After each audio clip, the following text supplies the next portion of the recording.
సిద్దిపేట జిల్లా ఉస్నాబాద్ నియోజకవర్గ వ్యాప్తంగా రాత్రి నుండి ఎడతెరిపి లేకుండా భారీ వర్షం కురుస్తోంది. భారీ వర్షం దాటికి ఉస్నాబాద్ పట్టణంలోని ప్రధాన రహదారులు, లోతట్టు ప్రాంతాలు జలమయం అయ్యాయి. బస్టాండు సమీపంలో డ్రైనేజీలో ప్రమాదవశాత్తు బైక్ పై వెళ్తున్న తండ్రి కూతుర్లకు త్రుటిలో ప్రమాదం తప్పింది. అంబేద్కర్ చౌరస్తా నుండి మల్లెచెట్టు చౌరస్తా వరకు వరద నీరు చిన్నపాటి చెరువును తలపిస్తుంది. ప్రధాన రహదారికి ఆనుకొని ఉన్న దుకాణం, సముదాయాలు, ఇళ్లలోకి వరద నీరు చేరింది. జనజీవనం స్తంభించింది. సిద్దిపేట జిల్లా ఉస్నాబాద్ నియోజకవర్గ వ్యాప్తంగా రాత్రి నుండి ఎడతెరిపి లేకుండా భారీ వర్షం కురుస్తోంది.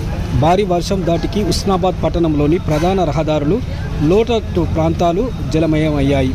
బస్టాండు సమీపంలో డ్రైనేజీలో ప్రమాదవశాత్తు బైక్ పై వెళ్తున్న తండ్రి కూతుర్లకు త్రుటిలో ప్రమాదం తప్పింది.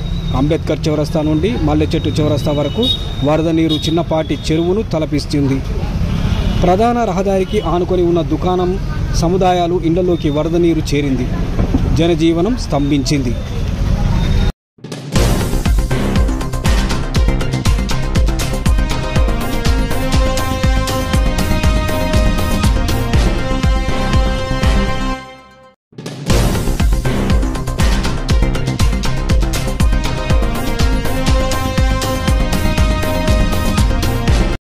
సిద్దిపేట జిల్లా ఉస్నాబాద్ నియోజకవర్గ వ్యాప్తంగా రాత్రి నుండి ఎడతెరిపి లేకుండా భారీ వర్షం కురుస్తోంది. భారీ వర్షం దాటికి ఉస్నాబాద్ పట్టణంలోని ప్రధాన రహదారులు, లోతట్టు ప్రాంతాలు జలమయం అయ్యాయి.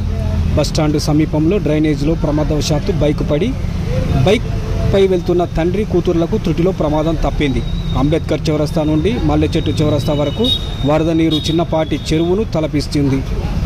ప్రధాన రహదారికి ఆనుకొని ఉన్న దుకాణం, సముదాయాలు, ఇళ్లలోకి వరద నీరు చేరింది.